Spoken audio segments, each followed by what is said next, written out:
Hello, everybody. Welcome to Popcorn Planet. I am Andy Signore, and today is the day. For those of you who have been following me for several months, you know I've been working on a special project that's near and dear to my heart. In fact, many of you helped fund it through Kickstarter. I'm so excited because today is the day I'm debuting my first official episode of Hugging the Cactus. Guys, I know a lot of you aren't used to this serious content from me. You're subscribed to this channel for movies and pop culture, and I'm going to still give you that content here on Popcorn Planet. But that's why I've established this new channel, Hugging the Cactus, and I'm going to promote it from time to time because it's immensely important to me, and I hope you'll support it. Look, I get comments still every day telling me, move on, Andy, stop talking about this. I can't. It's part of my DNA now. If you don't want to hear it, get out.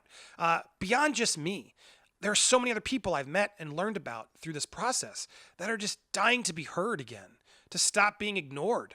And I really wanted to share those stories. And when I met Caylan Ford, who was the first subject of this series I built, I was immensely taken by it. Her story is heartbreaking. I do not believe the punishment she received fits the crime she did. In fact, I don't even really think she did any crimes. She said some questionable things in private to a friend who turned out to be an enemy, who betrayed her for politics. It is an immensely challenging, complicated story that I really implore you to check out in full over on my channel. But I wanted to give you a taste because she's so smart, she's so wonderful, and I wanted to get you a sense of who Caylan Ford is, so you can hopefully go learn more about her, go show her some support, and help her get back up. That's what this series is about. It's about hugging that pain. It's about embracing that pain, taking accountability in your mistakes, looking at the hardest parts of yourself in the mirror, but then learning from them and getting up and moving forward. That's what we have to do as a society. If we keep brandishing these people out to wherever we're putting them, it's going to get worse for them and for you.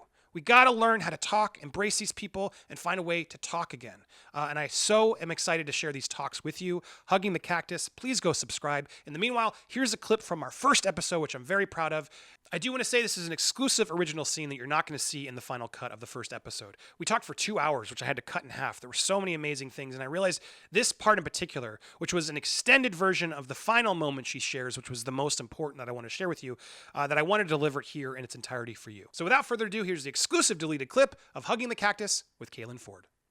Certainly within political circles, I think a lot of people knew that the things that were being said about me were untrue and unfair, and who were in a position to say so and didn't because they were concerned about their own reputations and social standing, and they were afraid of the backlash. And so they, in effect, acquiesced to a lie, and in so doing strengthened it. And I get it. I can't muster too much anger about it because I get it. We're social beings and we're not programmed to seek truth or to take unpopular positions. We're wired to conform. From an evolutionary perspective, it's way safer to do that. I certainly hope that if ever one of my friends were being put through something like this and I had to choose between doing what was safe and expedient or standing up and saying what I believe to be true, I certainly hope I'd have the courage to do the latter.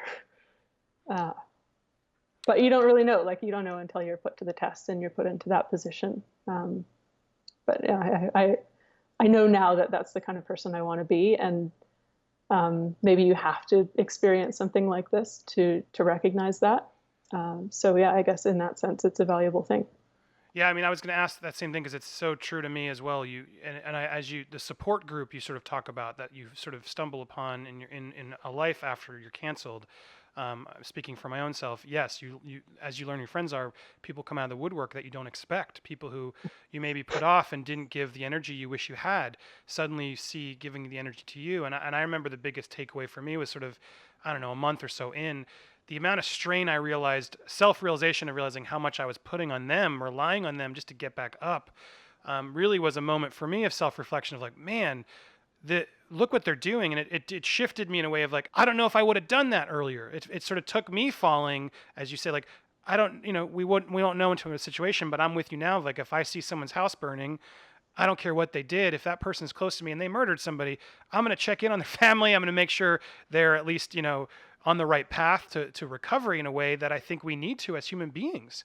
But the social stigma of supporting yourself with someone who's, has a stigma against them, who is toxic, is a scary thing because you are protecting your family, right? Your paychecks, your things, but there's that line of, do I be loyal as a human first, or do I be, first and foremost about my brand and how that's going to affect, becomes, I think, a thing we're going to see a lot more of as, movements and this cancel culture continues. Yeah. Well, I think it was like MLK, I think, said something like undeserved suffering is redemptive.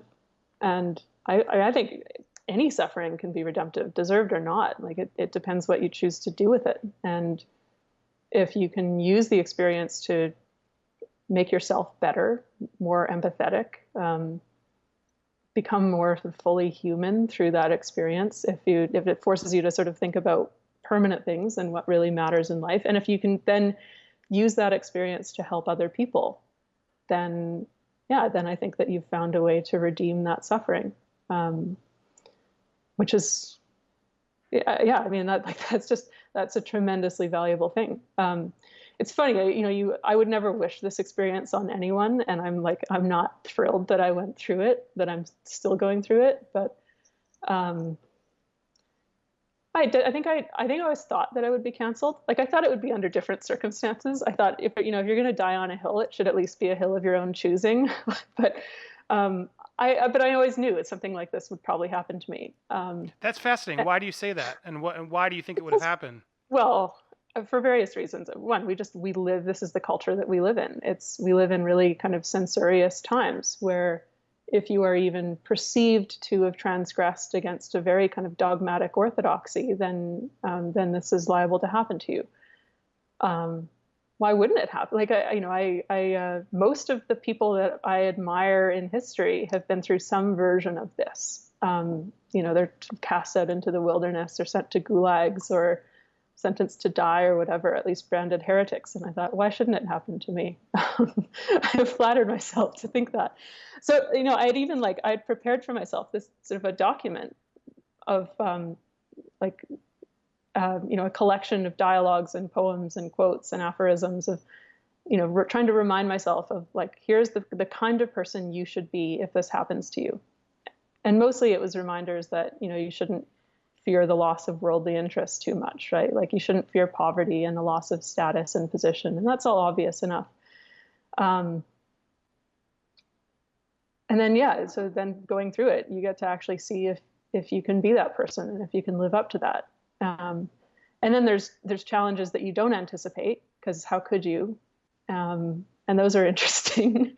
But yeah, I think that's something to be grateful for. You get to see what you're made of, right? Success changes people, and failure reveals them, right? Yeah. So yeah. Yeah, I guess that's kind of cool. Yeah, I was gonna say I struggle with it. Am I just being trying to be positive about what happened? But I agree with you. It's sort of you have to find that positive for one, but Yeah. you do realize. I mean, I know I'm a better person because of what I've been through, and I feel like I can see it in you too. Like if you get to a place, you're going to be smarter from it, and so many people who have been successful have had moments like we've had, and they don't let that knock them down. They keep moving. So have you spent the last, all these months just, do you overthink it still? Do you get frustrated? Have you moved on to a point? Like where are you in your position of sort of moving forward? Do I overthink it? Well, I guess, here's one thing, and it's for anyone who finds themselves going through something like this, or something not like I think any form of loss. The most challenging thing for me, like where my real dark night of the soul was in feeling like I had been rendered completely useless.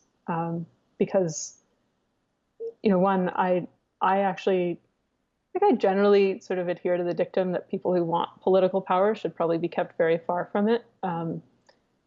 But I was going into politics because I genuinely, and everyone says this, but I really liked the idea of being able to serve the people that I was meeting. I looked forward to being their friend and their neighbor and being able to help them and hopefully do something good in my province. And I thought I had something to offer. And so I was, so your opportunity to serve in that capacity is taken away, but then also in every other capacity. I can no longer financially support my kids. I felt Like, I can't really do a lot of the international human rights work that I used to do or that I want to do because I am now a liability to any cause that I attach my name to. That was the really painful thing, and that's the point at which you sort of stare into oblivion, and you start to really like the idea. But I think the way that I reconciled myself to that, at least partly, is by realizing, okay, all of this stuff has been taken away from you, but you can still be good to your friends. You can offer comfort to strangers. You can be a mother to your children, and that has to be enough. So, like, yeah, sorry, in any small way that you can serve people, that you can make the world better, you do that. And yeah, sorry.